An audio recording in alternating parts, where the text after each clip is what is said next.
আজকে university of মালয়া থেকে আমি মাস্টার্স ডিগ্রি সার্টিফিকেট পেয়েছি, কিন্তু প্রথমেই মানে আপনারা আমাকে আসলে অভিনন্দন জানাতে পারেন, আমাকে কংগ্রাচুলেশন জানাতে পারেন, কিন্তু তারপরও আমি আসলে খুবই হতাশ। এই কনভোকেশন আছেন বলেন কেন? মানে আপনি চিন্তা করেন, এইখানে 25,000 ছেলে মেয়েকে কনভোকেশনে সার্টিফিকেট দিচ্ছে 10 দিনে, আর আজকে আমাদের অংশ ছিল 1 ঘন্টা। 2,000 ছেলে মেয়ে ছিল, মাত্র 1 ঘন্টাতে কনভোকেশনে আমাদের সার্টিফিকেট দিয়ে দিল। এটা মেনে নেওয়া যায়?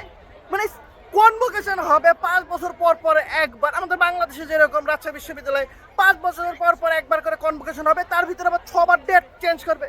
ডেট চেঞ্জ করবে ভালো কথা, ডেট চেঞ্জ করার পরে আবার সকাল 7টা থেকে কনভোকেশন শুরু হয়, রাত 10টায় শেষ হয়। এর ভিতরে সারাদিন ধরেন কনভোকেশন চলে, উদ্বোধনী অনুষ্ঠান, ভিসির বক্তব্য, রাষ্ট্রপতির বক্তব্য, রাষ্ট্রপতি আইসে আবার তার ভাবির গল্প করে, আবার তার ছোট জীবনে ওই যে কার কার সাথে প্রেম করেছে তার গল্প করে।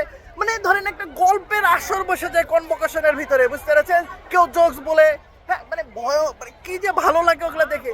আর এখানটাতে এসে কি করেছে জানেন? এখানটাতে এসে প্রথমে ওই প্রো চ্যান্সেলর ও আইসে একটা শুভেচ্ছা বক্তব্য দিল 30 সেকেন্ড না 1 মিনিট। তারপরে একজন আবার মোনাজাত ধরলো, লেফট হেলা, এটা সব জঙ্গি হয়ে গেছে তো। কনভোকেশনের মতন অনুষ্ঠানে এসে মোনাজাত ধরলো, মানে শুরুতেই জঙ্গিপানা শুরু করে দিয়েছে এরা, বুঝতে পেরেছেন? তারপরে লাইন ধরে ধরে 1 ঘন্টার প্রোগ্রাম শেষ, কারো কোনো কোনো ডিনের বক্তব্য নাই, কোনো যে সব থেকে ভালো স্টুডেন্ট তার কোনো বক্তব্য নাই। মানে ভাই খুবই বঞ্চিত করলো। এরা তো আনএগ্রিকালচার, এরা নন ফার্টিলাইজারও না।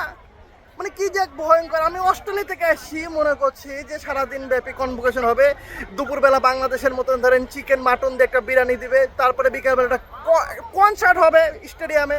কনসার্ট তো নাই, কিছুই নাই, ভাত মাছ এক এক চাও দেয়নি। আমার টাকাগুলাই ভাই বৃথায়। মানে আমি যদি জানতাম যে এইরকম একটা নন ফার্টিলাইজার ইউনিভার্সিটিতে কনভোকেশন এইভাবে হবে, আমি জীবনে আসতাম না ভাই। আমার আসলে টাকা পয়সা সবগুলাই বৃথা হয়ে গেল ভাই। আমি যে মানে কি করব, এত হতাশ আজকে আমি। এই হতাশ আমি কোথায় রাখবো আপনারা বলেন? মানে এইরকম একটা ভার্সিটি, এই ভার্সিটি বলে ওয়ার্ল্ডে বলে 65 নাম্বার র্যাঙ্কিং, আর ওয়ার কনভোকেশন 1 ঘন্টা ফুরিয়ে গেল। মানে এরা কনভোকেশন করে শিখায়নি। এদের শেখা উচিত বাংলাদেশে যায় ভার্সিটিতে কি করে কনভোকেশন আয়োজন করতে হয়, কি করে প্রোগ্রাম চালু করতে হয়, কি করে বক্তব্য দিতে হয়, কি করে বাপের বন্ধ মানে অ্যাটলিস্ট এখানে তো আধা ঘন্টা তো বাপের ইতিহাস রচনা করতে হবে এই অনুষ্ঠানের ভিতরে। আমি পরে বুঝলাম যে আসলে এই দেশে কোনো বাপই নাই, বাপ থাকলে না বাপের বন্ধন আসবে, কিছুই হলো না বাইরে। খুবই হতাশ হলাম, খুবই হতাশ।